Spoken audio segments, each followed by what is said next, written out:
কোরআনে কারীমে রব্বুল আলামিন বলেন, কাম মিন ফিয়াতিন কালিলাতিন গালাবাত ফিআতান কাসীরাতাম বিইযনিল্লাহ ওয়াল্লাহু মা'আস সাবিরিন। এমন ঘটনার বহু নজির আছে যে কম সংখ্যক লোকেদের উপরে আল্লাহ পাক, বেশি সংখ্যক লোকেদের উপর আল্লাহ পাক কম সংখ্যক লোকদেরকে জয়ী করে দিয়েছেন। ওয়াল্লাহু মা'আস সাবিরিন, আর আল্লাহ আছে ধৈর্যশালীদের সাথে। আল্লাহ আছে কাদের সাথে? দেখেন না বদরের কামটা, বদরের ময়দান, 313 জন মুসলমান, অস্ত্রপাতি নাই, সামান্য সামান্য অস্ত্র, আর কাফেরেরা এসছে হাজারেরও বেশি। আমার বন্ধুগণ, ধৈর্য কত বড় কাম দিল! ধৈর্য ধারণ করেছেন তারা, আল্লাহর উপরে ভরসা করেছেন। আল্লাহ রাব্বুল আলামিন অস্ত্রের কাজ কি দিয়া করায় দিলেন। একজন সাহাবী এসে বলছেন, হুজুর, জিহাদের ময়দান, ইসলামের প্রথম জিহাদ, আমার কাছে তো অস্ত্র নাই, মেহেরবানি করে একটা অস্ত্র আমারে দেন, আমি লাফায় পড়ি জিহাদের মধ্যে। হুজুর বলেন, অস্ত্র তো আমার কাছে নাই, দিবটা কি? সাহাবী বলছেন, হুজুর, অস্ত্র না থাকে যা পারেন তাই দেন, আপনার হাত দিয়ে যা দিবেন আমি দাঁড়ায় থাকতে পারবো না, জিহাদে আমাকে শরীক হতেই হবে। নবীজি কাছে পেলেন একখানা শুকনা খেজুরের ডালখানা তুলে সাহাবীর হাতে তুলে দিলেন। সাহাবী বলেন, রাসূলের হাতের দেওয়া শুকনা খেজুরের ডালটা নিয়ে আমি যখন কাফেরদের ভিড়ের মধ্যে ঝাঁপায় পড়ে যখন শুকনা খেজুরের ডাল দিয়ে আঘাত দিলাম, তখন ধারালো তরবারে দিয়ে আঘাত করলে যে কাম হয়, শুকনা খেজুরের ডালের আঘাতে কাফের দ্বিখণ্ডিত হয়ে জমিনে পড়ে গেল। ইযা জাআ নাসরুল্লাহি ওয়াল ফাত ওয়া রাআইতান নাসা ইয়াদখুলুনা ফি দীনিল্লাহি আফওয়াজা ফাসাব্বিহ বিহামদি রাব্বিকা ওয়াস্তাগফির ইন্নাহু কানা তাওয়াবা। আল্লাহর পক্ষ থেকে যখন বিজয় আসবে, নবী, বিজয় যখন আসবে আল্লাহর পক্ষ থেকে, তখন আপনি দেখতে পাবেন আল্লাহর পক্ষ থেকে মদদ, বিজয় যখন আসবে দলে দলে লোক ইসলামের মধ্যে প্রবেশ করবে। এই বিজয় দেখে আপনি কি করবেন? আপনার জন্য দায়িত্ব তখন ফাসাব্বিহ বিহামদি রাব্বিকা ওয়াস্তাগফির ইন্নাহু কানা তাওয়াবা। আপনি বেশি করে ইস্তেগফার করুন, বেশি করে তাসবিহ পড়ুন। রাসূল কারীম সাল্লাল্লাহু আলাইহি ওয়াসাল্লাম এই সূরা নাযিল হওয়ার পর, ইসলামের চূড়ান্ত বিজয়ের মুহূর্তে এই সূরা যখন নাযিল হলো, রাসূল কারীম সাল্লাল্লাহু আলাইহি ওয়াসাল্লাম হাদিস শরীফে এসেছে সারাক্ষণ বেশিরভাগ পড়তেন সুবহানাকা আল্লাহুম্মা ওয়া বিহামদিকা নাস্তাগফিরুকা ওয়া নাতুবু ইলাইক। সুবহানাকা পড়েন, সুবহানাকা আল্লাহুম্মা ওয়া বিহামদিকা নাস্তাগফিরুকা ওয়া নাতুবু ইলাইক। রাসূল কারীম সাল্লাল্লাহু আলাইহি ওয়াসাল্লামকে হযরত আয়েশা সিদ্দিকা রাদিয়াল্লাহু তাআলা আনহা জিজ্ঞেস করেছেন, হুজুর, আপনি এখন এই দোয়াটা এত বেশি বেশি করতেছেন কেন? হুজুর বলেছেন, এটা আমাকে পড়তে বলা হয়েছে, আমাকে ইস্তেগফার করতে বলা হয়েছে, আমাকে তাসবিহ করতে বলা হয়েছে। অর্থাৎ বিজয়ে বিনয়ী হও, স্বাধীনতা দেন আল্লাহ, টিকায় রাখার মালিকও সে আল্লাহর প্রতি রুজু হতে হবে, মাথা নত করতে হবে। ঢোল বাজায় জাতির স্বাধীনতা রক্ষা করা যাবে না। গানকে নাটক করে ভারতীয় সংস্কৃতির উলঙ্গ বেহায়া নর্তকী এনে বাংলাদেশের স্বাধীনতা রক্ষা করা যাবে না। স্বাধীনতা রক্ষা করতে পারবে ইমানদার সাহসী সরকার। ইমানদার হতে হবে, সাহসী হতে হবে। স্পষ্ট করে ভারতকে জানিয়ে দিতে হবে, বাংলাদেশের বুকের উপর থেকে ট্রানজিট দেওয়া হবে না, হবে না, হবে না। আমাদের চট্টগ্রামের এই চট্টগ্রামের পোর্টকে থামুন, চট্টগ্রামের বীর চট্টলার পোর্টকে ভারতের জন্য উন্মুক্ত হতে দেওয়া হবে না। এবছর লক্ষ লক্ষ মানুষের জীবন যেতে পারে, ভারতকে ট্রানজিট দেব না। ভারতকে ট্রানজিট দেওয়ার অর্থ হল ভারতের সেনাবাহিনীকে বাংলাদেশকে ওয়েলকাম করা, ভারতের ডেঙ্গু জ্বর, তাদের এইডস রোগ বাংলাদেশে আমদানি করা, বাংলাদেশকে ভুটান সিকিমের মতো ভারতের গোলাম বানিয়ে দেওয়া। মনে রাখতে হবে 1971, 72 আর 96, 97 এক জিনিস নয়। সুতরাং স্পষ্টভাবে বলতে চাই, ভারতের ইঙ্গিতে কোন আলেমের গায়ে যদি হাত দেওয়া হয় আর ইসলামকে যদি আঘাত করা হয়, দেশ জুড়ে আগুন জ্বলবে, কেউ ঠেকাতে পারবে না।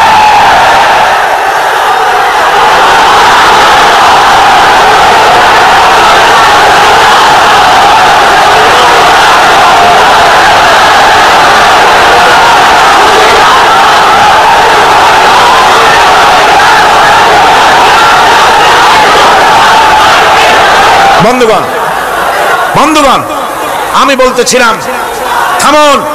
গায়রিল মাগদুবি আলাইহিম ওয়ালাদ-দাল্লিন, খ্রিস্টান, ইহুদি, হিন্দু, মুশরিক কার অনুসরণ করব না। অনুসরণ করব কয় শ্রেণীর? 4 শ্রেণীর। নবিয়্যিন, সিদ্দিকিন, শুহাদা, সালেহিন। কোন আলহামদুলিল্লাহ। এরপর আমরা মুসলমান, কিন্তু আমাদের বিবাহ অনুষ্ঠান যখন হয়, এই বিবাহ অনুষ্ঠানগুলি আমরা কি মুসলমানদের মতো করি? জবাব চাই, করি? আপনারা যে হলুদ অনুষ্ঠান করেন, শরীয়তের কোন জায়গায় আছে? এই হলুদ অনুষ্ঠান হিন্দুদের কাছ থেকে আমদানি হয়েছে। একটা হলুদ অনুষ্ঠানে যা খরচ হয় তা দিয়ে 6টা বিয়ে করানো যায়। সুতরাং আজ থেকে তওবা করুন, আমরা আর হলুদ অনুষ্ঠান করব না। রাজি আছেন? রাজি আছেন?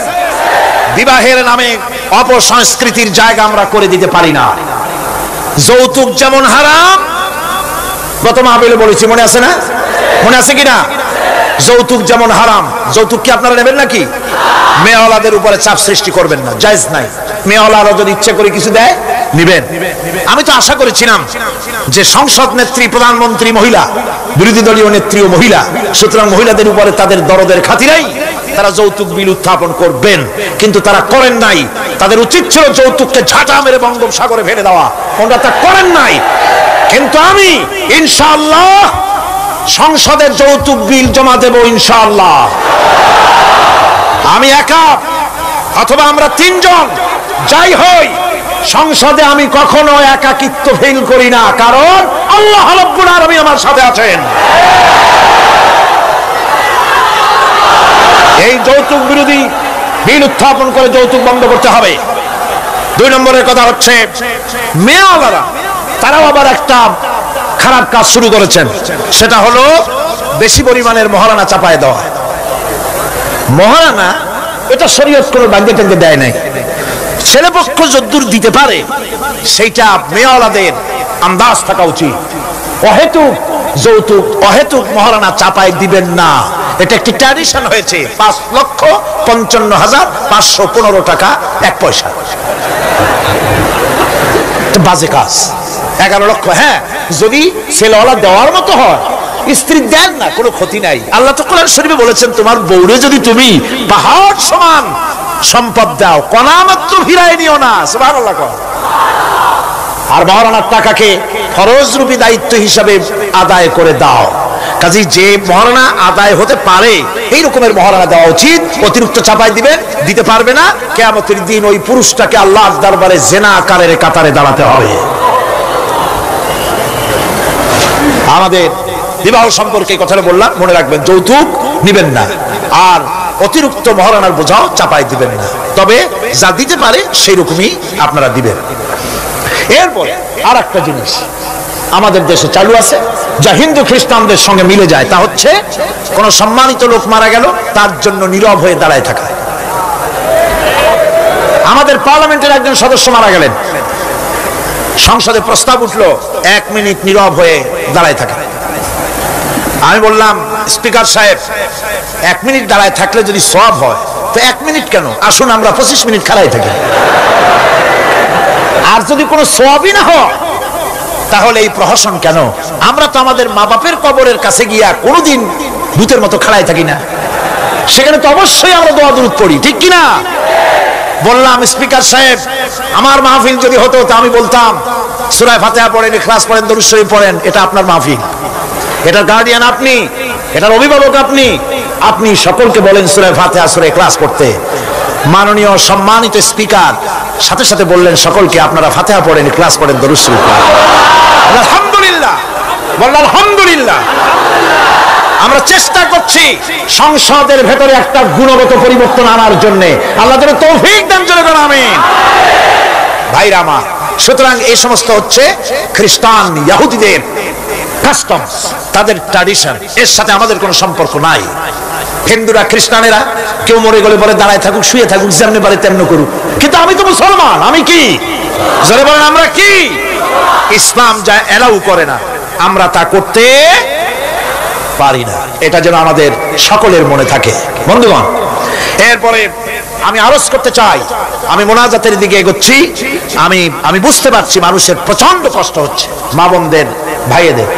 এরপরে যে কথাটি আমি বলতে চাই সেটা হলো, বাংলাদেশ হচ্ছে ইসলামের ঘাঁটি, ইসলামের দুর্জয় ঘাঁটি।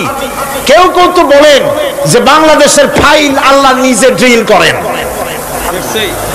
আল্লাহ সব জায়গায় করেন, সবটাই আল্লাহর কাছে। এ কথা কেন বলে? আমি তার যুক্তি খুঁজে পেয়েছি। সে যুক্তি হলো এই জমিনে ইসলামের বিরুদ্ধে, আল্লাহর বিরুদ্ধে, আলেমদের বিরুদ্ধে, পীরদের বিরুদ্ধে কেউ বেয়াদবি করে জমিনের উপরে কল্লা দেহের সাথে রাখতে পারে না। কথা ঠিক কিনা? সুতরাং বেয়াদবি করার সাহস কারো সিনার ভিতরে যেন না আসে। আমাদের এই দেশে আল্লাহর দ্বীন কায়েম করতে হবে, জমিন আল্লাহর। আমি জিজ্ঞেস করতে চাই, এই লক্ষ লক্ষ জনতার কাছে জমিন কার? আমি খুশি হইতে পারলাম না। আপনারা আল্লাহর নামটা কি জোরে নিছিলেন? গায়ে যত শক্তি আছে ওই শক্তি দিয়ে আল্লাহর নামটা নিছিলেন? যদি না নিয়ে থাকেন, সপ্ত শক্তি নিয়ে আপনারা বলেন জমিন কার? আরো জোরে বলতে হবে, জমিন কার? আকাশ কার? বাতাস কার? এ মানব গোষ্ঠী কার? আইন চলবে কার? সুতরাং আল্লাহর আইনের উল্টা ধর্মনিরপেক্ষতাবাদ, জাতীয়তাবাদ, পুঁজিবাদ, সমাজতন্ত্র মানি না, মানি না, মানি না।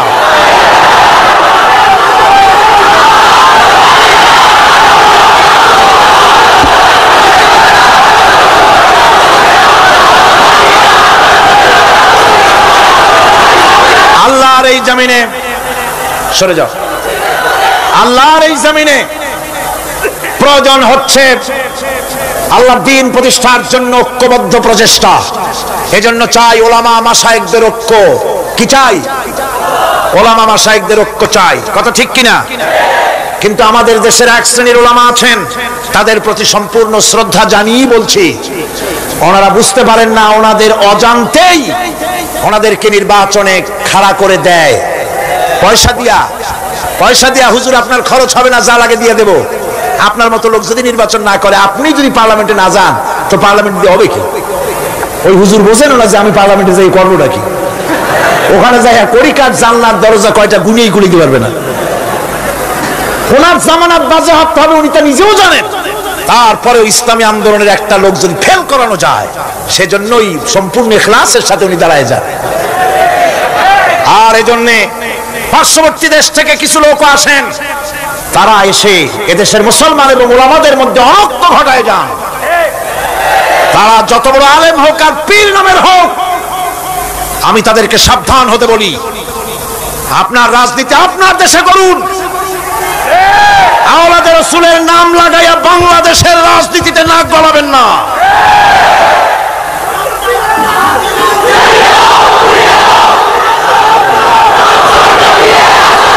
ওলামাদের এক হতে হবে। আমি ওলামায়ে কেরামদের খেদমতে আরজ করি, যদি এক আমরা না হতে পারি, দ্বীন প্রতিষ্ঠা হবে না। কিয়ামতে আল্লাহর কাছে দায়ী হতে হবে। জনগণের কোনো দোষ নাই। জনগণের দোষ আছে? জনগণের দোষ আমি দেই না। বিশ্বাস করুন, যদি আল্লাহ না করুন এদেশে ইসলামী আদর্শ বাস্তবায়িত না হয়, ইসলামী স্টেট কায়েম না হয়, তাহলে কিয়ামতের দিন আলেম, ওলামা, পীরেরা জনগণের চাইতে সবচাইতে বড় আসামি হবে কিয়ামত। আল্লাহ পাক এই জাতির ওলামাদের, এই জাতির রাহবারদেরকে ঐক্যবদ্ধ হওয়ার তৌফিক দান করুন। ওনারা যত ফতোয়া দেন, সমস্ত ফতোয়া ইসলামী আন্দোলনের বিরুদ্ধে।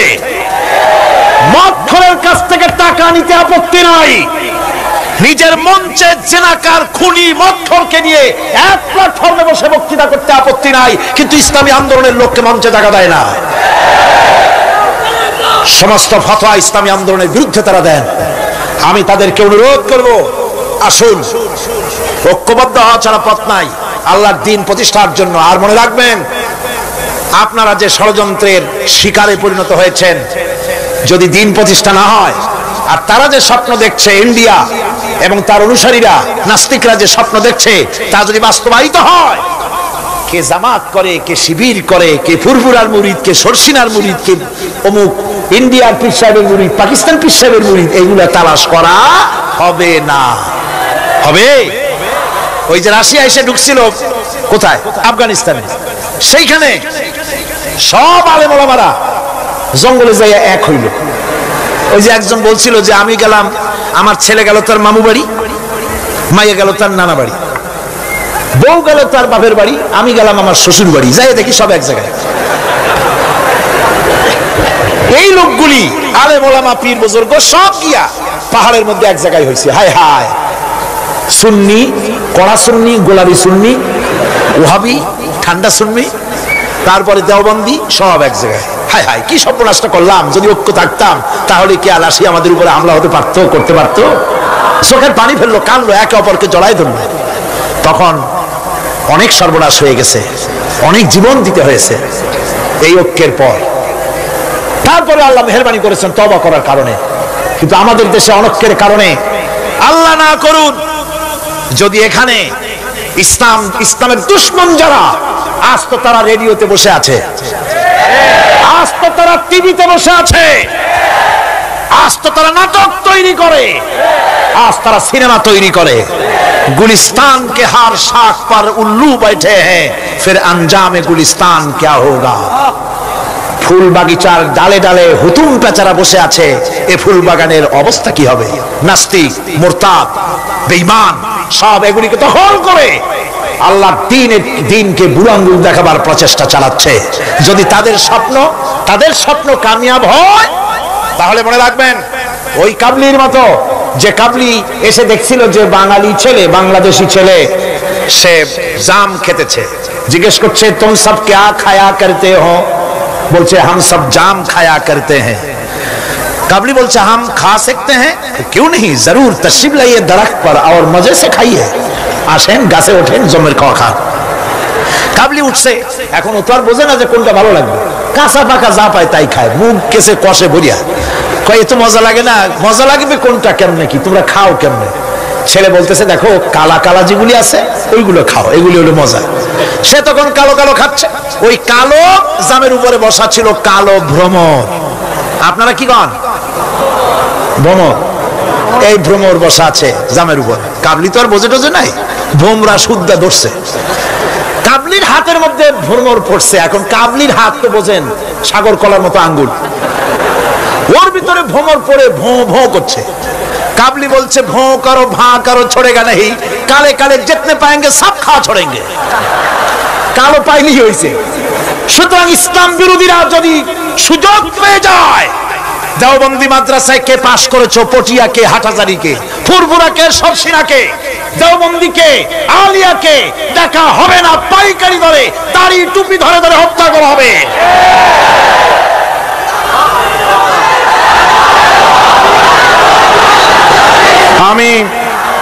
আমি অত্যন্ত বিনীতভাবে চট্টগ্রামের তাফসীরের কোরআন মাহফিলের পক্ষ থেকে গোটা দেশবাসীকে আহ্বান জানাই, আলেম ওলামাদের প্রতি বলি, আপনাদের পায়ে ধরি, ওলামা হযরত, পীর সাহেব কেবলারা আপনাদের পায়ে ধরি, আল্লাহর রাস্তায় ঐক্যবদ্ধ হন, ইসলামী আন্দোলনের বিরুদ্ধে ফতোয়া দিবেন না। এটি আত্মঘাতী কাজ। নিজেদের সর্বনাশ নিজেরা করছেন, নিজেদের পায়ে নিজেরা কুড়াল মারতেছেন। এরপরে আমি যুবকদের জন্য বলবো, যুবকরা তোমরা যারা মাহফিলে এসেছো, মাহফিলে যুবকরাই বেশি আসে আলহামদুলিল্লাহ। এই জন্য মাহফিলে লোক ঠেকাবার জন্য কত যে চেষ্টা, তাদের চেষ্টার কোনো অবধি নাই। এই আমার বিরুদ্ধে 1989-90 দুইটা বছর যা জ্বালানো হয়েছে, যেখানে যাই আমি যাওয়ার আগেই হযরত হরতাল শরীফ আইছে হাজির, 144 ধারা হাজির। তো মাহবুদের মেহেরবানি, জনগণ কোরআনের পাগল, বাংলাদেশের জনগণ যেখানে 144 দিয়েছে সরকার, জনগণ সেখানে 288 বানাই দিছে। এক পত্রিকায় দেখলাম সেখানে লিখেছে হরতালও সফল, তাফসীরও সফল। তা আবার কেমনে? তারপরে দেখলাম উনি নিজেই লিখছেন, তিনি আবার এখনকার সরকারের একজন মন্ত্রীও, প্রতিমন্ত্রী। তিনি লিখছেন সেখানে যে সাইদি যেখানে যায় হরতালের ডাক দেওয়া হয়। তো হরতালের ডাক দেওয়া হলো পরে স্কুল বন্ধ, কলেজ বন্ধ, মাদ্রাসা বন্ধ, দোকানপাট বন্ধ, কারখানা বন্ধ, সন্ধ্যার দিকে কারো কোনো কাজ নাই, সব তাফসীরে হাজির। তো দুটোই সফল হলো। কোরআনের পাগল থেকে, কোরআনের পাগলদেরকে কোরআন থেকে বঞ্চিত করা, দূরে রাখা ওদের সবচাইতে বড় ভয়। বুড়ারা ওরাই যাবে মাহফিলে, যুবকরা যায় কেন? ওদের চিন্তা যে আমাদের পুকুরের জিয়ানো মাছগুলি সব তো নিয়ে গেল, ঠেকাইতে পারবে না। এই যুবকদের শরীরের ভিতরে রক্ত কার? না না, আল্লাহর রক্ত না, আন্দাজে কথা কইেন না। এই যুবকদের মধ্যে রক্ত হিন্দুর রক্ত নাই, সূর্য সেনের এক ফোঁটা রক্ত নাই, রবীন্দ্রনাথের রক্ত নাই। এই কোটি কোটি মুসলমান যুবকের ভেতরে রয়েছে শাহ মখদুম, শাহ আমানতের রক্ত, হাজী শরিয়তুল্লাহর রক্ত রয়েছে, হাজী নিসারউদ্দিনের রক্ত, তিতুমীরের রক্ত রয়েছে। সুতরাং এই মুসলমান যুবকদেরকে ইসলামের রাস্তা থেকে সরিয়ে দেওয়া যাবে না। যুবকদের বলি, আল্লাহর দ্বীন কায়েমের জন্য ঐক্যবদ্ধ হতে হবে।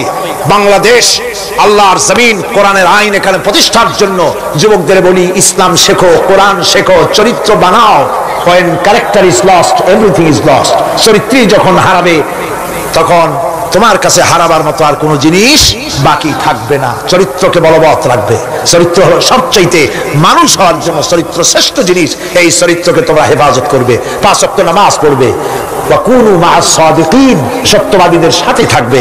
যারা ইসলামের আন্দোলন করে তাদের সাথী হও, তাদের কর্মী হও। আল্লাহ রাব্বুল আলামিন তোমাদেরকে যুগের খালিদ বিন ওলীদ আল্লাহ বানাই দিবেন। আমি তো বিশ্বাস করি এই যুবকদের হাতে ইসলামের পতাকা উড়বে বাংলাদেশে ইনশাআল্লাহ।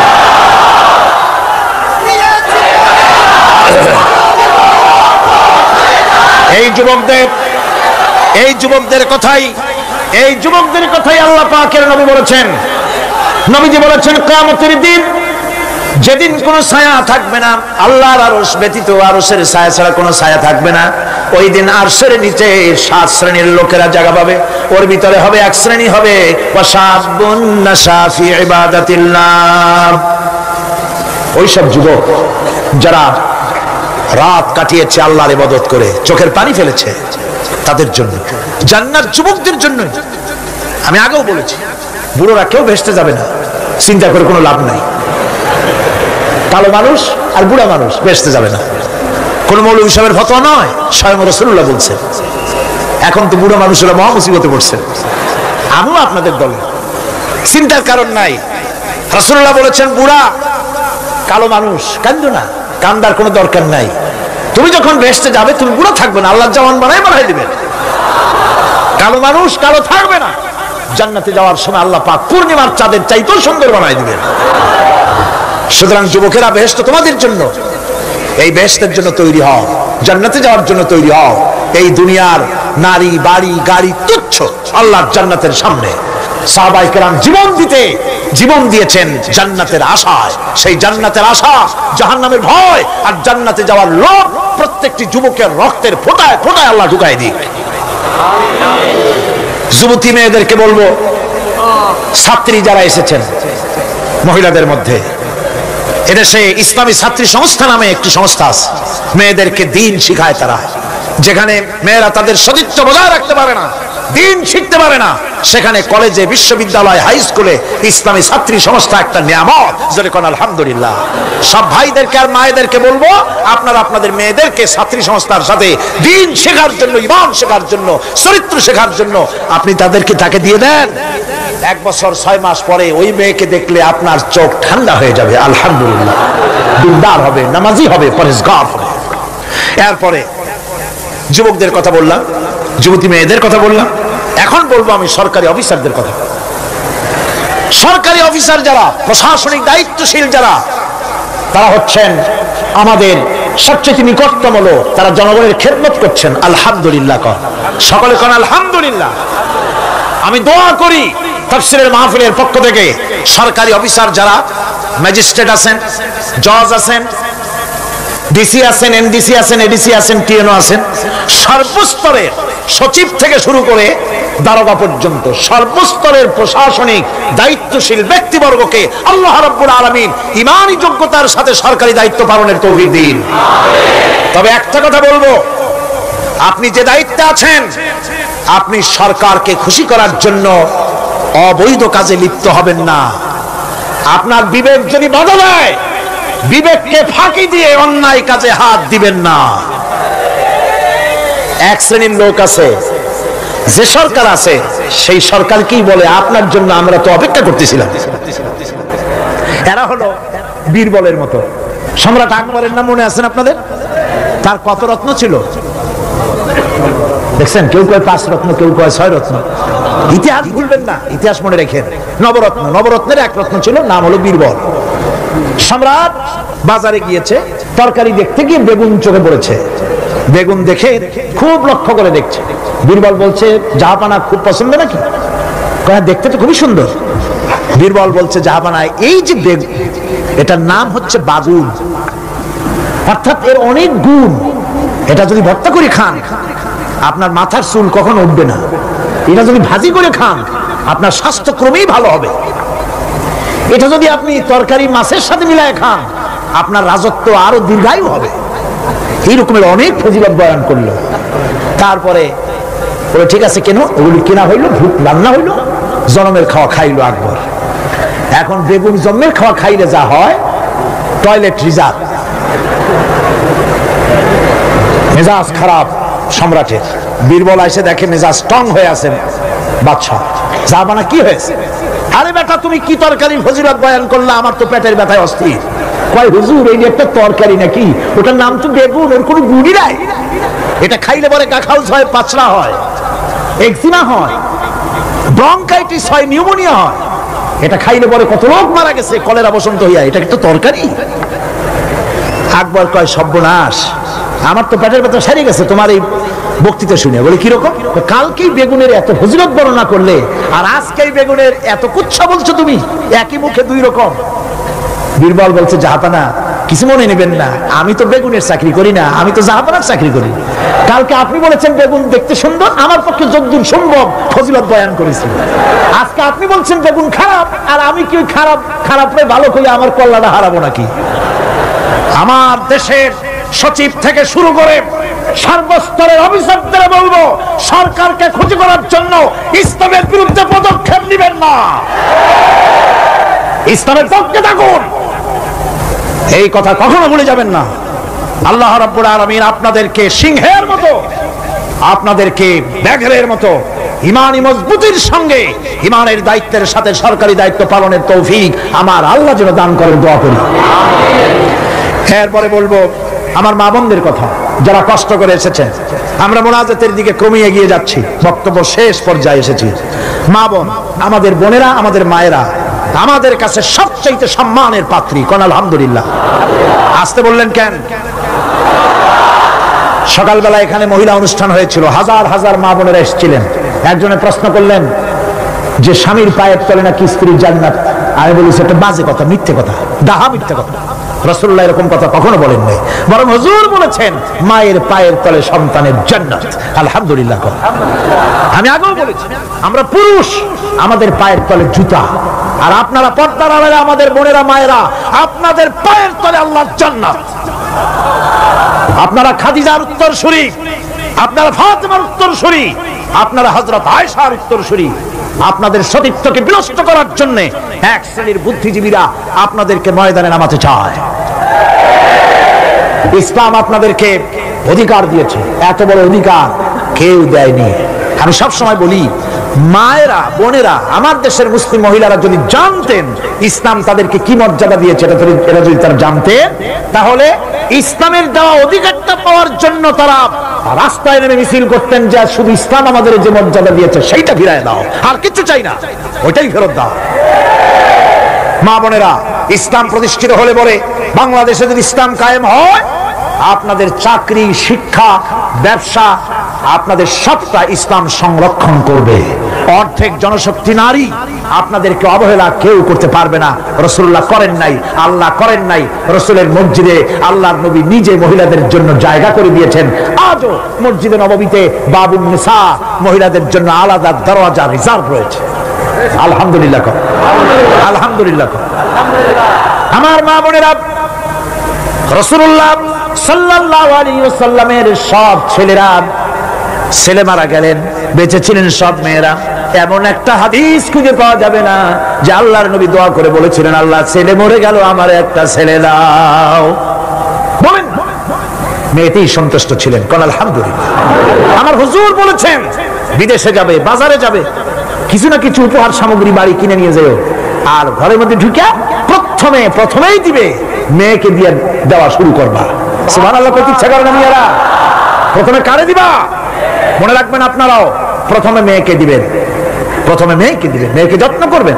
অনেক কপাল পোড়া পুরুষ আছে বারবার মেয়ে হয় দেখে মুখটা কালো হয়ে যায়, বউকে তালাক পর্যন্ত দেয়। এগুলি জাহিল। মেয়ে নিয়ামত, মেয়ে কি নিয়ামত। মেয়েদেরকে সম্মান করুন, মেয়ে জাতিকে সম্মান করুন। পত্র পত্রিকায় দেখি স্কুল যখন ছুটি হবে, girls school, girls high school, girls college ছুটি হবে যখন, বা ক্লাস শুরু হবে যখন, রাস্তার পাশে এক শ্রেণীর বখাটে ছেলেরা গিয়ে দাঁড়ায় থাকে, শীষ দেয়, বাজে কথা বলে। আশ্চর্য কথা, তুমি কি তোমার এক মায়ের পেটে আসনি? তোমার মা নাই, তোমার বোন নাই, তুমি অন্য মেয়েদের দিকে তাকায় তাকে উত্ত্যক্ত করো, তোমার লজ্জা করে না? ইসলামী গভর্নমেন্ট যদি আসে, কারো বাবার ক্ষমতা নাই মেয়ে লোকের দিকে চোখ তুলে অন্যায় ভাবে তাকায়। আজ এসিড মারে, কোনো শাস্তি হয় না। ইসলামী গভর্নমেন্ট আসতে পরে এসিড মারা তো দূরের কথা, শীষ কেউ দিতে পারবে না, উত্ত্যক্ত করতে পারবে না। মা বোনেরা, আপনাদের অস্তিত্বের জন্য, আপনাদের সতীত্বের জন্য, আপনাদের অধিকার প্রতিষ্ঠার জন্য ইসলামের চাইতে গ্যারান্টি আর কোথাও নাই। সবটা গ্যারান্টি কোথায় আছে? ইসলাম। সুতরাং সমস্ত পুরুষদের বলবো, নারী জাতিকে সম্মান করার জন্য। নারী জাতিকে আল্লাহ পাক সম্মান দিয়েছেন, রাসূল করিম সাল্লাল্লাহু আলাইহি ওয়াসাল্লাম সম্মান দিয়েছেন। আল্লাহর নবী বলেছেন, নবীজির কাছে প্রশ্ন হয়েছে, খেদমত করব কার? হুজুর বলেন তোমার মায়ের, তারপরে কার? তোমার মায়ের, তারপরে কারো? তোমার মায়ের, তারপরে কারো? তোমার পিতার। আল্লাহর নবী মা বাপের চাইতে মায়ের মর্যাদা 3 গুণ বাড়াইয়া দিলেন। সে যে মাই হোক, আপন না হোক আর সৎ মা হোক, মায়ের মামাই। মা যদি নামাজ না পড়ে, রোজা না রাখে, চরিত্র যদি খারাপ হয়, মাকে চোখ রাঙাইয়া কথা বলা যাবে না। সুবহানাল্লাহ কোন? চোখ রাঙায় কথা বলা যাবে না, ধমক দেওয়া যাবে না, সেনসিটিভ পয়েন্ট। বুখারী শরীফের হাদিস, মা বাপ খুশি, আল্লাহ খুশি। মা বাপ নারাজ, আল্লাহ নারাজ। মা বাপকে অসন্তুষ্ট করে বেহেশতে যেতে পারবেন না। মা বাপকে খুশি করেন, মাকে সম্মান করুন, মহব্বত করুন। আল্লাহ শিখাই দিয়েছেন। মা বাপ এমন সেনসিটিভ পয়েন্ট যে ব্যবহারটা আল্লাহ শিখাইছেন। কে শিখাইছেন? আল্লাহ রাব্বুল আলামিন বলেন, ওয়াকুল লাহুমা কাওলান কারীমা। মা বাপের সঙ্গে সম্মানজনক কথা বলো, খবরদার বেয়াদবি করবে না।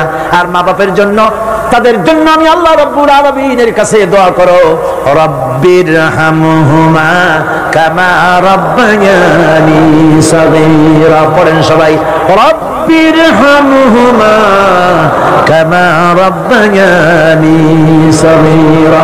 আল্লাহ রাব্বুল আলামিন শিখায় দিলেন, বান্দারে তোর মা বাপের জন্য আমার কাছে দোয়া কর, আয় আল্লাহ আমার মা বাপ যেমন ছোট্টবেলায় আমাকে স্নেহের কোলে লালন পালন করেছে, মাবুদ গো আমার মা বাপকে তোমার রহমতের কোলে লালন পালন করো।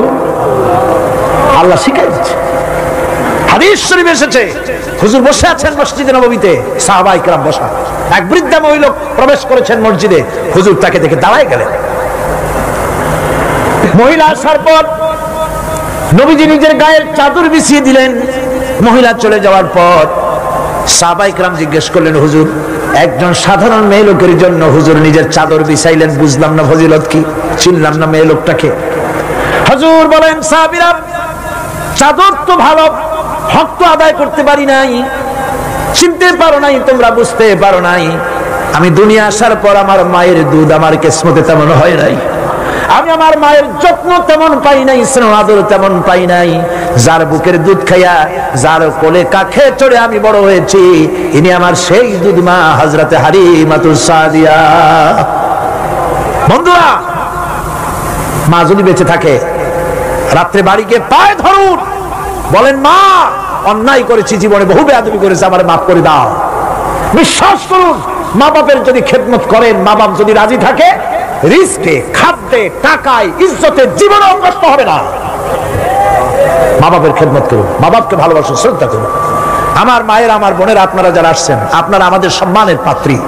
ইসলাম আপনাদের কত অধিকার দিয়েছে প্রতি বছর বলেছি, আজ আর লম্বা কথা বলতে চাই না, শুধু বলি পর্দায় থাকুন, পর্দায় থাকুন, আপনার সম্মান আপনি রক্ষা করুন, পর্দায় চলাফেরা করুন, সন্তানদেরকে মানুষ করুন, তাদেরকে ইসলামের রাস্তায় চালান। মা বোনদের ব্যাপারে এই আরজ করছি, ঘরে ঘরে ইসলামের দুর্গ বানান। আপনার সন্তানদেরকে ইসলামের রাস্তায় আনেন, স্বামীকে নামাজি বানান, চরিত্রবান বানান, দিনদার বানান।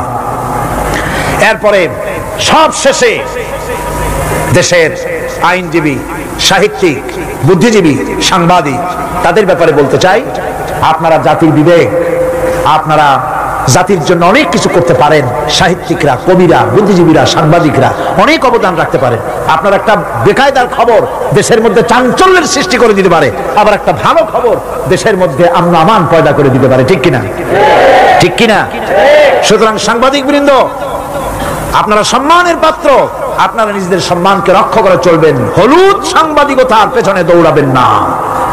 প্রত্যেকটি কথা এবং কাজের জন্য আল্লাহর কাছে জবাবদিহি করতে হবে, এ কথা যেন সাংবাদিকদের মনে থাকে। আল্লাহকে ভয় করুন, আল্লাহকে ভয় করুন, আল্লাহকে ভয় করে সাংবাদিকতার মহান পেশায় নিয়োজিত থাকুন। হক কথা লিখবেন, জীবনের বিনিময় হক কথা বলবেনই। অন্যায়কে প্রশ্রয় দিবেন না, সত্যকে ঢেকে রাখবেন না, তাহলে কিয়ামতে আল্লাহর কাছে জবাবদিহি করতে হবে। আইনজীবী, বুদ্ধিজীবী, সম্মানের পাত্র আপনারা, আপনারা দেশের জন্য, জাতির জন্য কল্যাণজনক কিছু রেখে যাওয়ার জন্য চেষ্টা করুন। সব শেষ কথা সেটা হলো এই পৃথিবীর কাছে আমরা অনেক ঋণী, এই পৃথিবীর কাছেও আমরা অনেক ঋণী। এই পৃথিবীতে পৃথিবীর ফল খাই, ভাত খাই, মাছ খাই, পনির খাই, তরকারি খাই, দুধ খাই, গোশ খাই, এই পৃথিবী থেকে উৎপাদিত। সুতরাং এই পৃথিবীর কাছেও আমরা ঋণী আছি। মূল ঋণী তো আল্লাহর কাছে। মূল ঋণী কার কাছে? আল্লাহ পাকের কাছে। তবে পৃথিবীর কাছেও একটু ঋণী আমরা আছি, সেই ঋণ পরিশোধ করতে হবে। সেই ঋণটা কিভাবে পরিশোধ করবেন? সেই ঋণটা পরিশোধের একটাই পথ, আপনার চাইতে আপনি একজন ভালো নাগরিক আপনার সন্তানদের মধ্য থেকে তৈরি করে যান। একজন দিনদার, ইমানদার মুসলমান সন্তান, সন্ততি, ছেলে মেয়ে তৈরি করে যান। তাদেরকে দিনদার বানান, নামাজি বানান, চরিত্রবান বানান। আল্লাহ পাক যেন সকলকে তৌফিক দেন। শেষে একটা ওয়াদা করতে চাই, আপনাদের কাছে একটা দাবি করতে চাই। আমার দাবি তো আপনারা মনে হয় ফেলবেন না, ফেলবেন নাকি? আপনাদের জানা আছে অযৌক্তিক দাবি আমি করব না।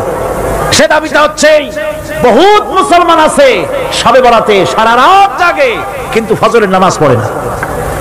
আছে কিনা? আজকের মাহফিলে দোয়া কবুল হবে আশা করে অনেক বেনামাজিও আসছেন, নামাজ পড়েন না। 5 ওয়াক্ত নামাজকে সঠিকভাবে পড়তে হবে, রাজি আছেন? নামাজের ব্যাপারে গত বছর প্রায় 2 ঘন্টা ওয়াজ করেছিলাম, মনে আছে না? মনে না থাকলে ক্যাসেট আবার কিনে নেবেন, আবার কিনবেন, আবার শুনবেন। যেহেতু আমি কথা নিজের থেকে বলি না, কোরআনে কারীম থেকে বলার চেষ্টা করি। আমি আজকে ওয়াদা চাই, মুনাজাতের আগে জীবনে কোনদিন ফরজ নামাজ, ফরজ রোজা, শরীয়তের ওজর ছাড়া ছাড়বো না। ওয়াদা করতে পারবেন? 2 হাত উঁচু করেন। মা বোনেরা আপনারাও আপনাদের পর্দার ভিতরে হাত উঁচু করে বলেন, ইয়া আল্লাহ।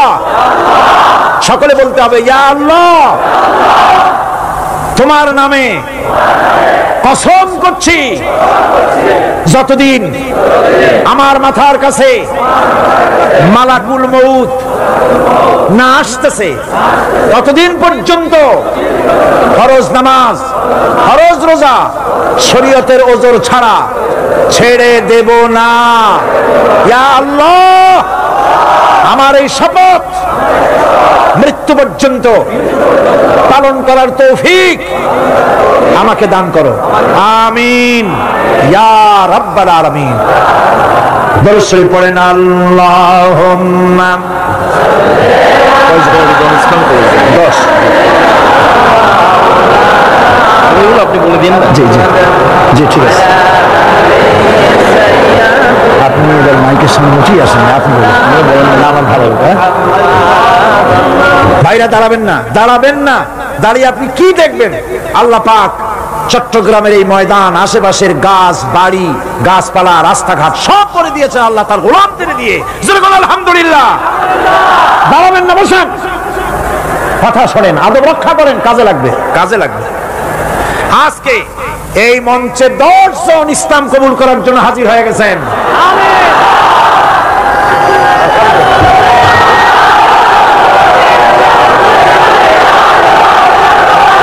আলহামদুলিল্লাহ কোন, জোরে কোন আলহামদুলিল্লাহ। এবারে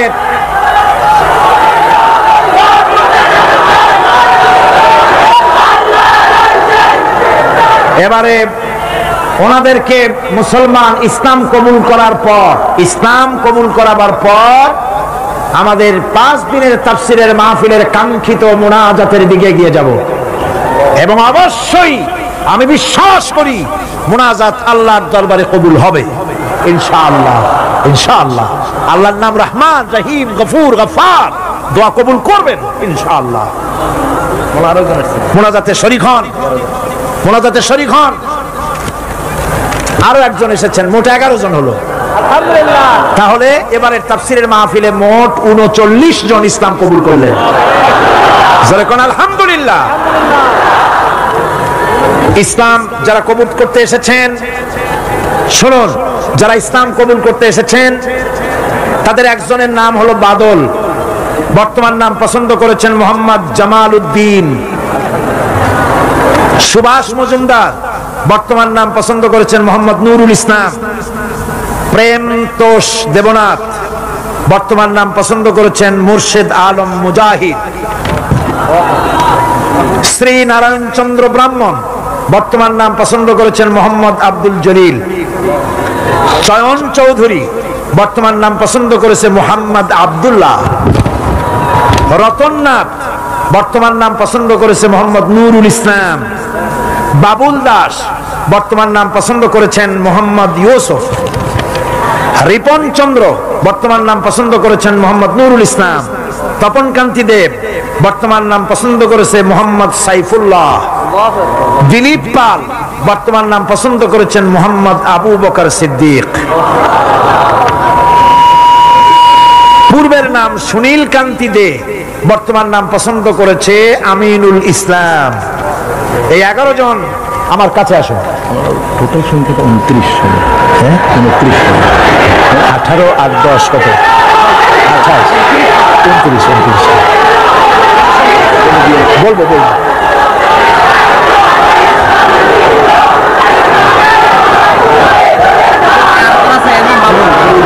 ওই তো হয়েছে। হাত দাও, একটু সব আসছে। তুমি বসো। হ্যাঁ, এটা তুচো করে দাও মাইকটা। আমার হাত দাও, সকলে হাত দাও, সবাই হাত দাও। আমার হাত ধরতে হবে। আরো দুজন আসছে। কয়জন হলো? 11, 2, 31।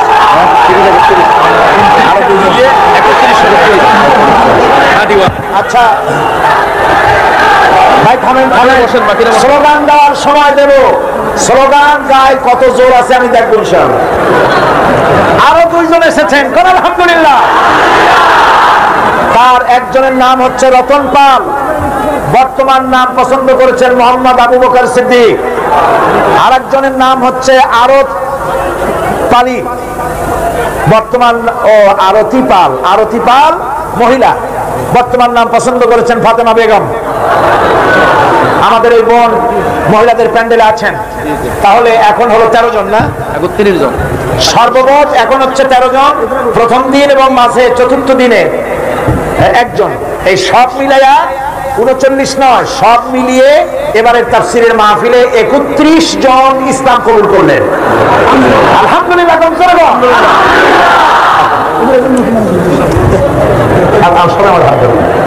বিসমিল্লাহির রহমানির রহিম। লা ইলাহা ইল্লাল্লাহু মুহাম্মাদুর রাসূলুল্লাহ। আল্লাহ ছাড়া কোনো ইলাহ নাই, মাবুদ নাই, তিনি এক, তিনি একক।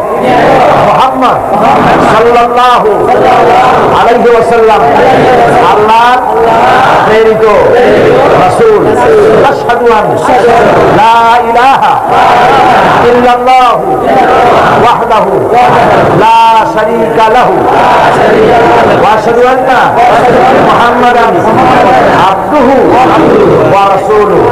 আমি সাক্ষ্য দিচ্ছি আল্লাহ ছাড়া কোনো ইলাহ নাই, মাবুদ নাই, উপাস্য নাই, তিনি এক, তিনি একক, তিনি নিরঙ্কুশ, তার কোনো অংশীদার নাই। আমি আরো সাক্ষ্য দিচ্ছি, মুহাম্মদ সাল্লাল্লাহু আলাইহি ওয়াসাল্লাম আল্লাহর প্রেরিত রাসূল এবং তার বান্দা। সকলকে বলো আসসালামু আলাইকুম। জোরে জোরে সবাই দাও, সবাই দাও। এই নতুন মুসলমান মুসলিম বৃন্দ আপনাদের সকলকে বলেছে আসসালামু আলাইকুম। আপনারা প্রাণ ভরে সালামের জবাব দেন। নতুন মুসলমানদের উদ্দেশ্যে আমার বক্তব্য হচ্ছে, মুসলমান হওয়াটাই শেষ কথা নয়, সবচেয়ে বড় কথা 5 ওয়াক্ত নামাজকে শিখতে হবে, 5 ওয়াক্ত নামাজ সঠিকভাবে আদায় করতে হবে, ইসলামকে জানতে হবে, বুঝতে হবে, ইসলামী আইন কানুন বিধান মতো চলতে হবে, তাহলে ইসলাম গ্রহণ করার সার্থকতা বজায় থাকবে। মনে থাকবে এগুলি। আমি এখন আমাদের এই মাহফিলের ভিতরে দুগ্ধপোষ্য বা মাসুম বেগুনা শিশুরা ছাড়া আমাদের মধ্যে আমরা সবাই গুনাহগার। এই মঞ্চে কেবলমাত্র আমার পাশে যারা দাঁড়িয়েছেন এই 13 জন লোক, রাসূলুল্লাহ বলেছেন যদি কোনো ইসলাম কবুল করতে এসে কেউ যদি কালেমা লা ইলাহা ইল্লাল্লাহু মুহাম্মাদুর রাসূলুল্লাহ পড়ে, তার জীবনের সমস্ত পিছনের গুনাহগুলি আল্লাহ পাক মাফ করে দেন। আমার কাছের এই 13 ব্যক্তি এখন মাসুম বেগুনা নিষ্পাপ। আমি এই লক্ষ লক্ষ মুসলিম জনতার পক্ষ থেকে এই নিষ্পাপ লোকগুলিকে আমার বুকের সাথে জড়িয়ে ধরছি। আমি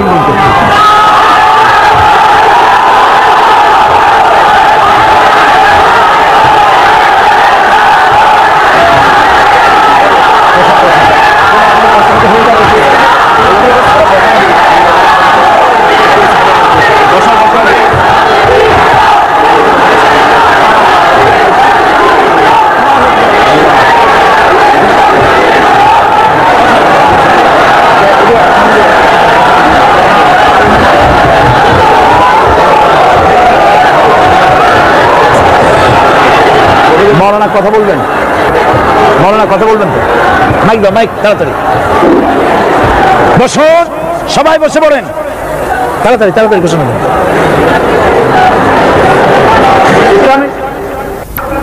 আরেকজন বলি বলবো না, বুজুর্গ বলবো না, আমার কি বলবো, মৌলানা আব্দুল কাইয়ুম সাহেব মিরাজতলায় বাড়ি, আমার মামু লাগে। তিনি আলেম ফাদেল কামেল সবগুলো 5টা পাস এবং এর দীর্ঘদিন রাজনীতি করেছেন। এরপরে তো তাকে আল্লাহ সুযোগ দিয়েছেন। আমি যখন ইলেকশনের সময় তার কাছে গেছি, মামা একটু অল্পতরঙ্গের মনে হচ্ছে, আচ্ছা বুঝলাম যে তাকে আমি জিততে পারবো না। কতক্ষণ করে বললো যে লাহোরের থেকে তো আরো আসতেছে, আরে আমি তো সব আলোকিত হয়ে গেছে, বাংলাদেশের আলোকিত হয়ে গেছে। সে বুজুর্গ আব্দুল কাইয়ুম সাহেব স্থানীয় একটা অ্যাক্টিভিটি আছেন, তার জন্য সবে দোয়া করবেন। জি জি জি, দোয়া হবে। সুস্থ করে ইমানের সাথে যেন তলব করেন। আর দোয়া চেয়েছেন, সবের নাম তো বলা যাবে না, সবার জন্য দোয়া হবে। আপনারা যে যে নিয়তের স্থির দিয়েছেন সেটা আল্লাহর কাছে মঞ্জুর হয়ে গেছে, মৌলানার জন্য দোয়া করবেন। আমি এখন মৌলানাকে দোয়া করার জন্য অনুরোধ করছি।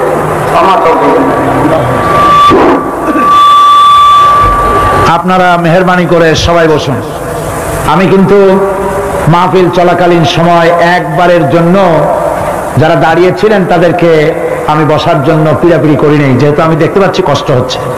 মোনাজাতের আদব হলো বসা। রাস্তায়, ছাদে, গাছে, যিনি যেখানে আছেন, যদি নিতান্ত অসুবিধা না হয় তাহলে বসার জন্য অনুরোধ করছি, এখানে থাকতে পারবেন।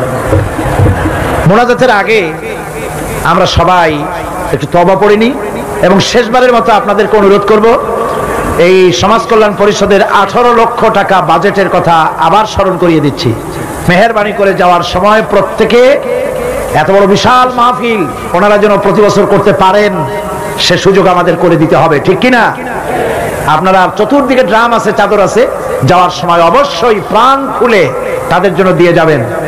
আর বুক স্টলগুলিতে শরীয়তের, কোরআন হাদিসের বহু কিতাবপত্র আছে, এগুলি আপনারা সংগ্রহ করে নিয়ে যাবেন। আল্লাহ পাক সকলকে তৌফিক দান করুন। এখন আমরা সবাই আসুন তওবাটা পড়ে নিই। সবাই পড়েন আউযু বিল্লাহি মিনাশ শাইতানির রাজীম, বিসমিল্লাহির রহমানির রহিম, আস্তাগফিরুল্লাহ আস্তাগফিরুল্লাহ আস্তাগফিরুল্লাহ রব্বি মিন কুল্লি যামবিন ওয়া আতুবু ইলাইহি লা হাওলা ওয়ালা কুওয়াতা ইল্লা বিল্লাহিল আলিয়্যিল আযীম। আয় আল্লাহ তাআলা, আমি আর জীবনে কখনো শরীয়তের ওজর ছাড়া ফরজ নামাজ, ফরজ রোজা ছেড়ে দেব না। ইয়া আল্লাহ, এই মুহূর্ত থেকে মদ, জুয়া, জেনা, মিথ্যা, অহংকার, অশ্লীলতা, সুদ, ঘুষ, সব রকমের কবিরা গুনাহ থেকে তওবা করছি, তোমার কাছে আশ্রয় চাই। তওবা ইয়া রব্বি, তওবা ইয়া আল্লাহ, লা ইলাহা ইল্লাল্লাহু মুহাম্মাদুর রাসূলুল্লাহ, আশহাদু আল্লা ইলাহা ইল্লাল্লাহু ওয়াহদাহু লা শারীকা লাহু ওয়া আশহাদু আন্না মুহাম্মাদান আবদুহু ওয়া রাসূলুহু। মুনাজাতের জন্য সবাই নামাজের কায়দায় বসুন। তাশাহুদের অবস্থায় যেভাবে মানুষ বসে সেইভাবে করে বসুন, কিবলামুখী হয়েই বসুন, মাথা নিচু করে, চক্ষু বন্ধ করে। মনিবের দরবারে এই লক্ষ লক্ষ গোলামেরা আল্লাহ পাকের শাহী দরবারে এখন আমরা হাত তুলব, মনটাকে নরম করে, মাথাটাকে নিচু করে, চক্ষু বন্ধ করে মহান আল্লাহ পাকের দরবারে দাঁড়ানো ভাইরা বসে মুনাজাতে শরীক হই। আল্লাহুম্মা আমিন।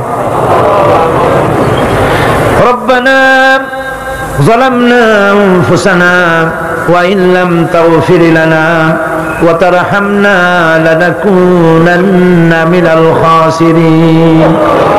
ربنا ظلمنا أنفسنا وإن لم تغفر لنا وترحمنا لنكونن من الخاسرين। পড়েন সবাই আমার সাথে, ربنا ظلمنا أنفسنا وإن لم تغفر لنا وترحمنا لنكونن من الخاسرين। আয় আল্লাহ তাআলা, 5 দিন ধরে কোরআনে কারীমের তাফসীরের মাহফিলে আমরা আলোচনা করেছি, দরুদ ও সালাম পড়েছি, জিকির আজকার করেছি, তেলাওয়াত করেছি। আয় আল্লাহ তাআলা, আমি মানুষ, আমার বলার মধ্যে অনেক ভুল হয়ে যেতে পারে। আমার বলার ভিতরে যদি কোনো ভুল হয়ে থাকে, আল্লাহ ভুলগুলি তোমার বান্দাদের স্মৃতি থেকে মিটাইয়া দাও। যেগুলি হক বলেছি বোঝার, সেই হকগুলির জন্য পূর্ণ সওয়াব দান করে দাও। রব্বুল আলামিন, কদিনের আলোচনায় তুমি খুশি হয়ে যে সওয়াবটুকুন দিয়েছো, আয় আল্লাহ সওয়াবটুকুন জানাবে মুহাম্মাদুর রাসূলুল্লাহ সাল্লাল্লাহু আলাইহি ওয়াসাল্লামের রূহ মুবারকে পৌঁছায়া দাও। রব্বুল আলামিন, হযরতে আদম আলাইহিস সালাম থেকে নিয়ে আজ পর্যন্ত রাসূল করিম সাল্লাল্লাহু আলাইহি ওয়াসাল্লাম পর্যন্ত যত পয়গম্বর দুনিয়া থেকে বিদায় হয়ে গেছেন, আল্লাহ তাদের আরওয়ায়ে পাকের পরে হাদিয়া পৌঁছায় দাও। সাহাবায়ে কেরাম, তাবিঈন, তাবে তাবিঈন, তাদের পবিত্র রূহের পরে সওয়াব পৌঁছায় দাও। আজওয়াজে মুতাহহারাত, তাদের পবিত্র রূহের পরে সওয়াব পৌঁছায় দাও। রব্বুল আলামিন, तमाम পৃথিবীর বুকে উলামা, পীর, মাশায়েখ, আসফিয়ায়ে কেরাম, আউলিয়ায়ে কেরাম, মুসলমান মুমিনিন মুমিনাত দুনিয়া থেকে যারা বিদায় হয়ে গেছে, কবরে তুমি সওয়াব পৌঁছায় দাও। রব্বুল আলামিন, এই মুহূর্তে আমরা আমাদের মা বাপের কথা মনে করতেছি। আল্লাহ, আমাদের মধ্য থেকে যাদের আব্বা জান দুনিয়া থেকে জনমের মতো বিদায় হয়ে গেছে, মাবুদ আমাদের আব্বার রূহের উপরে সওয়াব পৌঁছায়া দাও। আব্বার কবরটাকে জান্নাতের টুকরায় পরিণত করে দাও। রব্বুল আলামিন, বাচ্চার বিদায় হয়ে গেল, কত কষ্ট করে সন্তানকে মানুষ করেছে, লেখাপড়া শিখাইছে, বাড়ি ঘর বানায় দিয়ে গেছে, যাওয়ার সময় কিছুই নিয়ে যায় নাই। আয় আল্লাহ, আমাদের আব্বা জানের কবর জান্নাতের টুকরা বানাইয়া দাও। রব্বুল আলামিন, আমাদের জনম দুঃখিনী মা, 10টি মাস ধরে মায়ের পেটের ভিতরে থেকে মাকে কষ্ট দিয়েছি, 2.5 বছর ধরে বুকের দুধ খাইয়া কষ্ট দিয়েছি, পেশাব পায়খানা করে কষ্ট দিয়েছি। ওই মা যার দুনিয়া থেকে বিদায় হয়ে গেছে, আল্লাহ কবরকে জান্নাতের টুকরা বানাইয়া দাও। রব্বুল আলামিন, আমাদের মা বাপ যাদের বেঁচে আছে আমাদেরকে খেদমত করার তৌফিক দিয়া দাও। রব্বির হামহুমা কামা রব্বায়ানি সগীরা। সবাই পড়েন রব্বির হামহুমা কামা রব্বায়ানি সগীরা। আয় আল্লাহ রাব্বুল আলামিন, আমাদের দাদা দাদি নানা নানি শ্বশুর শাশুড়ি আত্মীয় স্বজন যা মারা গেছে কবরগুলিকে জান্নাতের টুকরায় পরিণত করে দাও। আল্লাহ এবার আমরা তোমার দরবার বিনীতভাবে ফরিয়াদ জানাই, আমরা সবাই গুনাহগার, গুনাহগার শর্মেসার। এমন কোন গুনাহ নাই যা কম বেশি আমরা করি নাই। মাবুদ গো, তোমার দরবারে হাত তুলে কথা বলতে শরম করে, এত গুনাহ করেছি, লজ্জায় মাথাটা নিচু হয়ে যায়। জীবনে যত গুনাহ আমরা করেছি মাবুদ, দয়া করে আমাদের জিন্দেগির গুনাহ খাতা মাফ করে দাও। আয় আল্লাহ তাআলা, এ মাহফিলের ভিতরে জিনাকার থাকতে পারে, খুনি থাকতে পারে, বেনামাজি থাকতে পারে, লক্ষ লক্ষ মানুষ। আয় আল্লাহ, খারাপ মানুষ যেমন আছে ভালো মানুষ নিশ্চয়ই আছে। রব্বুল আলামিন, এই মাহফিলে যত ভালো আলেম, পীর বুজুর্গ, ভালো ভালো মানুষ, তোমার পছন্দিদা বান্দা যারা এখানে বান্দা বান্দি এসেছেন, ওই ভালো ভালো বান্দা বান্দিদের সাথে আমাদের মতো খারাপ মানুষগুলিকেও কবুল করে নাও। আয় আল্লাহ,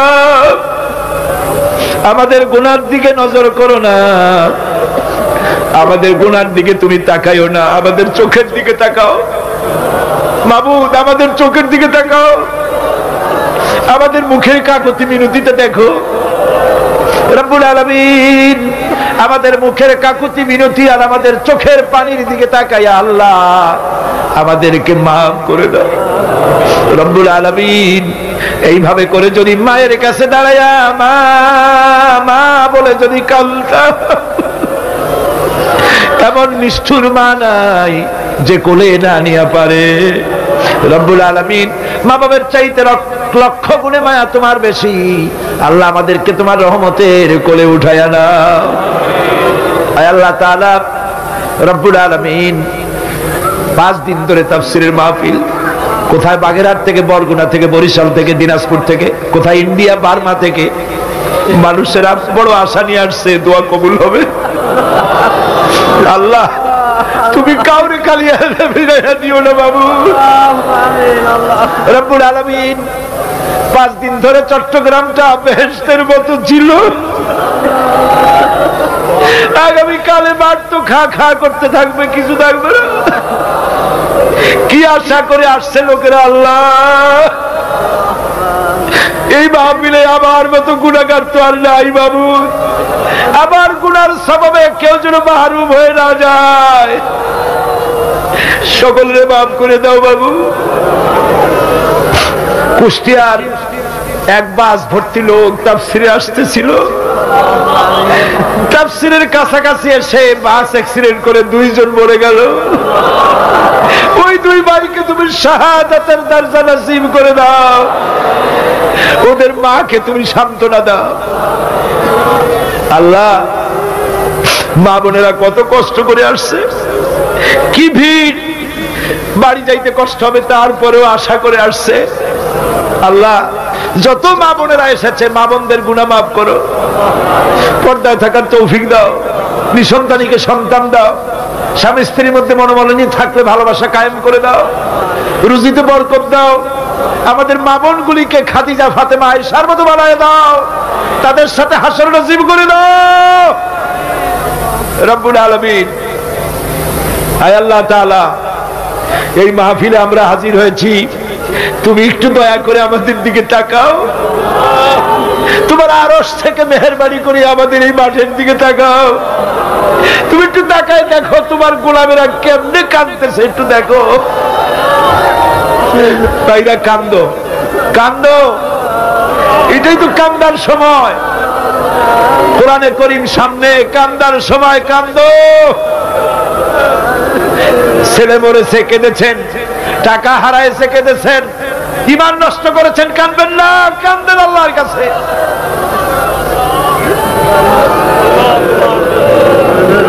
আল্লাহ আমাদের কান্নার আওয়াজ মদিনায় পৌঁছায় দাও, আমাদের জীবনের গুলো মাফ করে দাও। আয় আল্লাহ, এত বড় তাফসীরের মাহফিলের জন্য ভলেন্টিয়ার যারা কাজ করেছে, এক সপ্তাহ ধরে মাসাধিক কাল ধরে পরিশ্রম করতেছে, মানুষের খেদমত করতেছে, খাটতে খাটতে এক একটা লোক চেহারা কালো হয়ে গেছে। আল্লাহ তোমার এই খেদমতের, তোমার কোরআনের খেদমতের কারণে তাদেরকে কোরআনের খাদিম বানায় না।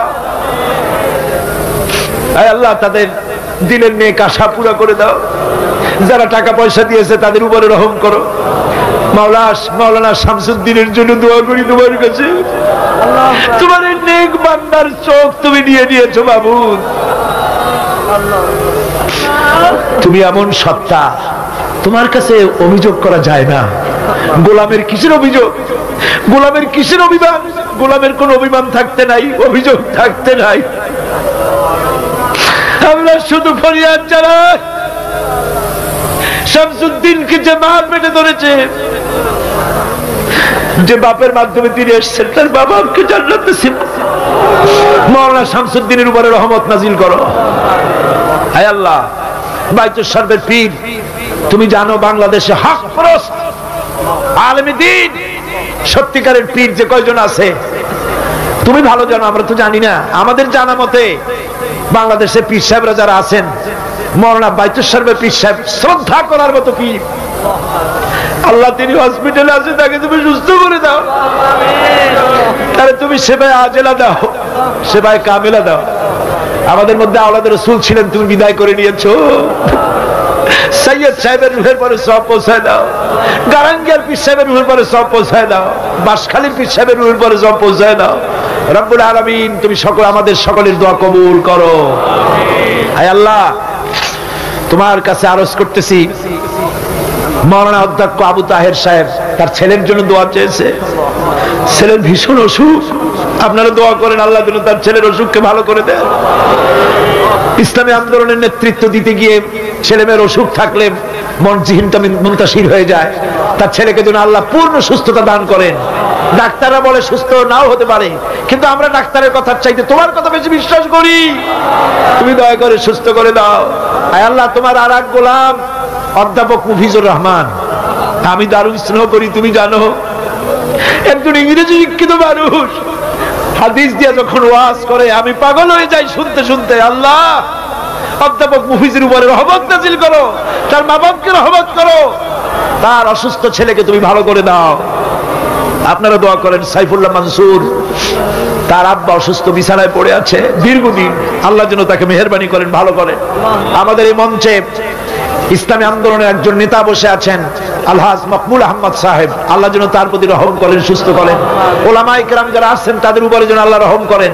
শিক্ষিত লোক যত এসছেন তাদের সকলের উপরে রহম করুন আল্লাহ। অশিক্ষিত লোক, কৃষক, রিকশাওয়ালা, কুলি, মজুর, সকলের উপরে রহমত নাজিল করে দাও আল্লাহ। আয় আল্লাহ, আমাদের সেনাবাহিনীর উপরে রহমত করো, আমাদের বিডিআর, আমাদের নৌবাহিনী, আমাদের পুলিশ বাহিনীর উপরে তোমার খাস রহমত নাজিল করে দাও। আমাদের প্রশাসনিক দায়িত্বশীল যারা আছেন তাদের উপরে রহম করো। আমাদের যারা মন্ত্রণালয়ের দায়িত্ব পালন করছেন, দেশকে ভালোভাবে চালাবার তৌফিক দাও। আয় আল্লাহ, দেশ যারা চালাচ্ছে তাদের কলিজার মধ্যে জাহান্নামের ভয় তৈরি করে দাও। তাদের মধ্যে এই কথা বোঝার তৌফিক দাও যে কোরআনের গায়ে হাত দেওয়া যাবে না, আলেমদের গায়ে হাত দেওয়া যাবে না, ইসলামের গায়ে হাত দেওয়া যাবে না। একথা বোঝার তৌফিক সরকারকে দাও। সরকার যেন ইসলামের সাথে বেয়াদবি না করে। হে আল্লাহ তাআলা, বাংলাদেশকে ইসলামের রাষ্ট্র তৈরি করো। আল্লাহ, আমরা বিদেশি মুসলমানদের জন্য দোয়া করি। Bosnia, Chechnya, Palestine, Somalia, Eritrea, Burma, Philippine, Afghan, Kashmir, সারা পৃথিবীতে নির্যাতিত মুসলমানদের উপরে খাস রহমত নাজিল করে দাও। তোমার মুসলমান বান্দাদেরকে রাসূলের তুফাইলে বরকতে আল্লাহ মাফ করে দাও। দুনিয়ার সব মুসলমানদেরকে তুমি মাফ করে দাও আল্লাহ। বাংলাদেশে আলেম ওলামা, পীর বুজুর্গ সব এক বানাইয়া দাও। ষড়যন্ত্র থেকে তাদের বাঁচার তৌফিক দাও আল্লাহ। তার হায়াত দারাজ করে দাও, সমস্ত রোগ থেকে সুস্থ করে দাও। তিনি যেন তোমার দিনের কথা মুখ খুলে বলতে পারেন। আল্লাহ এসব নিতে যেন আমাদের ইজ্জত রাখে, ইসলামের কথা যেন সঠিকভাবে রাখতে পারে। আল্লাহ তার গলাকে আল্লাহ তুমি সুস্থ করে দাও। আল্লাহ গলার মাধ্যমে তো তিনি বন্ধাদের কাছে তোমার কোরআনের উসিলে আল্লাহ তার গলাকে আল্লাহ আরো বেশি ভালো করে দাও। আল্লাহ তার এলেম এবং যোগ্যতা আরো বাড়িয়ে দাও, তোমার কোরআনের এলেম তার ভিতরে আরো বাড়িয়ে দাও। তোমার বন্ধাদের কাছে তোমার কোরআনের কথা মুখ খুলে বলতে পারে তৌফিক দাও। আল্লাহ তার মাকে সুস্থ করে দাও। আল্লাহ আপনাকে সুস্থ করে দাও। আমিন। অপারেশন কামিয়াব করে দাও। আমিন। আর বহু মহিলা আল্লাহ যারা দোয়া চেয়েছে আল্লাহ তাদের দোয়া তুমি কবুল করো। আমিন। অনেকে অপারেশনের জন্য দোয়া চেয়েছে আল্লাহ তুমি কবুল করো। আল্লাহ অনেকে ছেলের জন্য দোয়া চেয়েছে আল্লাহ যাদের সন্তান নেই তাদেরকে সন্তান দাও। আল্লাহ যাদের ছেলে নেই তাদেরকে ছেলে দাও। আল্লাহ তুমি আমাদের দোয়া কবুল করে দাও। আল্লাহ তাআলা এই কলেজ কর্তৃপক্ষ যারা মাঠ ছেড়ে দিয়েছেন তাফসীরের জন্য, আল্লাহ তাদেরকে তুমি জান্নাত ছেড়ে দিও, তাদেরকে নেক আমল করার তৌফিক দিও, তাদের খাঁটি মুসলমান হওয়ার তৌফিক দিও, তোমার খাঁটি গোলাম বানায় নিও। আল্লাহ বহু দূর দরাজ থেকে লোকেরা আসছে, সব যেন আসানিতে নিরাপদে বাড়ি ফিরে যেতে পারে। মা বোনেরা ভাইয়েরা সকলকে তৌফিক দিয়ে দিও। যত যুবক এসেছে আল্লাহ সমস্ত যুবকদেরকে খালিদ বিন ওলীদের মতো বানায় দিও আল্লাহ। আল্লাহ আর একটা দোয়া করি, আমাদের তো বিদ্যুৎ বিভাগের জন্য দোয়া করি, যারা বিদ্যুৎ ঠিক মতো রাখছে, তাফসীরের মাহফিলে আলো দিয়ে তাফসীরের পথকে সহজ করছে আল্লাহ, ওদের জন্য কবরের অন্ধকার দূর করে কবরে কোরআনের নূর চালাই দিও আল্লাহ। আল্লাহ তাআলা আর একটা দোয়া করি, দোয়া তো শুধু করতে ইচ্ছে করে, কারণ তোমার কাছে চাইবো না কার কাছে চাইবো? তুমি ছাড়া আমাদের মনিব নাই, মাওলা নাই, তুমি ছাড়া আমাদের কেউ নাই। আমরা তোমার গোলাম, গোলামের বাচ্চা গোলাম। আল্লাহ আমাদের বিবি বাল বাচ্চা যা দান করছো এগুলার নামাজি বানাইয়া দাও আল্লাহ। আমাদেরকে কিয়ামতে বেনামাজি ছেলেমেয়ের বাপ হিসাবে কিয়ামতে উঠাইও না আল্লাহ।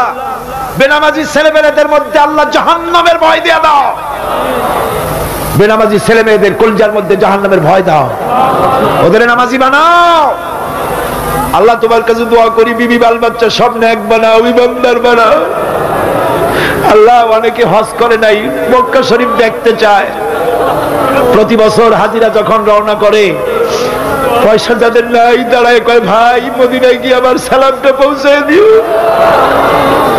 আল্লাহ যাদের পয়সা করি নাই যাওয়ার জন্য ইচ্ছা আছে মদিনায় যাওয়ার তৌফিক দাও, হজ করার তৌফিক দাও রব্বুল আলামিন। অন্তত तमाम জিন্দেগির ভিতরে একটা রাতে তোমার হাবিবের সঙ্গে আমাদের খাবে জিয়ারত নসিব করে দিও। আয় আল্লাহ, এই উপমহাদেশের ইসলামী আন্দোলনের একজন অন্যতম শ্রেষ্ঠ নেতা খুররাম জামুরাত দুনিয়া থেকে বিদায় হয়েছে, আল্লাহ তাকে জান্নাতুল ফেরদাউসের মেহমান বানায়া নিও, তার উপরে তোমার খাস রহমত নাযিল করো আল্লাহ। হাত না বাইতে তো ভয় করতেছে দোয়াগুলা কবুল হয়েছে কিনা, তোমার কাছে আরজি করছি আল্লাহ আমাদের দোয়াগুলি কবুল করো। সকলে বলেন ইয়া আল্লাহ, সকলে বলেন ইয়া আল্লাহ। হাত দুটো আকাশের দিকে তুলে দেন, বলেন ইয়া আল্লাহ, ইয়া রহমান, ইয়া রহিম, ইয়া হাইয়ু, ইয়া গায়্যুম, ইয়া আল্লাহ। আল্লাহ তুমি মাঠের দিকে তাকায় দেখো বান্দারা কেমনে হাত উঠাইছে আল্লাহ। এতগুলো মানুষকে তুমি কি বিরাই দিতে পারো? পারোই না, তুমি তো গফফার, তুমি তো গফুর। আল্লাহ এতগুলি মানুষের হাত পেয়ে দিও না বাবু, আমাদের জন্য জাহান্নামের আগুন হারাম করে দাও বাবু, তোমার বেহেশত আমাদের জন্য ওয়াজিব বানাইয়া দাও। আমাদের এই বাংলাদেশে আল্লাহ আমরা আশা করেছি বাংলাদেশটায় কোরআনের শাসন হোক। এই দৃশ্যটা একটা বারের জন্য আমাদের চোখে দেখার তৌফিক দিয়া দাও। আয় আল্লাহ, হায় আল্লাহ, আমরা যা চাইতে পারলাম না অথচ আমাদের জন্য দরকার, সেটা তুমি আমাদেরকে দিয়ে দিও, সেটা আমাদের দিয়ে দিও। সমস্ত খারাপ কাজ থেকে আমাদেরকে ফিরায় রেখো। রব্বুল আলামিন এই সমাজ কল্যাণ পরিষদের সমস্ত খেদমত কবুল করো। তাদের স্কুল, তাদের কলেজ, তাদের মাদ্রাসা, তাদের ভোকেশনাল ইনস্টিটিউট, তাদের বিশ্ববিদ্যালয় কবুল করো। দারুলের ফানকে কবুল করো আল্লাহ, তুমি দয়া করে কবুল করো আল্লাহ। আপনারা, আমি আপনাদের খাদেম, আপনাদের ছোট্ট এক ভাই, আমি একটু দোয়া চাই। সেই দোয়াটা হইল আমার জীবনের বড় স্বপ্ন বাংলাদেশ ইসলামী রাষ্ট্র হোক। এই স্বপ্নটা যেন আমি আমার বাস্তব চোখে দেখতে পারি, এটা হলো 1 নম্বর স্বপ্ন। 2 নম্বরের জীবনের সর্বশেষ আশা, সব চাইতে বড় আশা, আপনারা সাক্ষী থাকুন। আয় আল্লাহ, আমার জীবনের বড় আশা, আমার শহীদি মৌত দিও আয় আল্লাহ। জান্নাতে যাওয়ার হাদিস অনুযায়ী এটাই সহজ পথ। কেন হলে যে আমল করি এর দ্বারা জান্নাত পাওয়ার আশা করা কষ্ট। শহীদি মৌত দিও বাবু। ইসলামী আন্দোলন যারা করে কলেজে, বিশ্ববিদ্যালয়, আয় আল্লাহ তাদেরকে তুমি হেফাজত করো, তাদের প্রতি রহম করো। ইসলামী আন্দোলনের সাথে যারা জড়িত মাবুদ, তারা পুরুষ হোক, ছাত্র হোক, যে শ্রেণীর লোক হোক, ইসলামী আন্দোলনের সাথে যারা জড়িত তাদের জান মালকে তুমি কুদরতি পর্দা দিয়ে হেফাজত করো। اللهم نور قلوبنا بنور القرآن وزين أخلاقنا بزينة القرآن ونجنا من النار بالقرآن وأدخلنا في الجنة بالقرآن. اللهم اجعل القرآن لنا في الدنيا قرينا ومن القبر مونسا وعلى الصراط نورا وفي الجنة رفيقا. اللهم زدنا ولا تنقصنا، اللهم أكرمنا ولا تهنا، اللهم أكرمنا ولا تهنا، اللهم أكرمنا ولا تهنا، اللهم آتنا ولا تحرمنا، اللهم آثرنا ولا تؤثر علينا، اللهم أرضنا وأرض عنا يا كريم يا رب العالمين. اللهم لا تدع لنا ذنبا إلا غفرته ولا هما إلا فرجته ولا دينا إلا قضيته ولا مريضا إلا شفيتها ولا حاجة من حوائج الدنيا والآخرة إلا قضيتها يا رب العالمين. ربنا تقبل منا إنك أنت السميع العليم وتب علينا إنك أنت التواب الرحيم. سبحان ربك رب العزة عما يصفون وسلام على المرسلين الحمد لله رب العالمين. واجعل آخر كلمتنا عند الموت لا إله إلا الله محمد رسول الله. السلام عليكم ورحمة الله.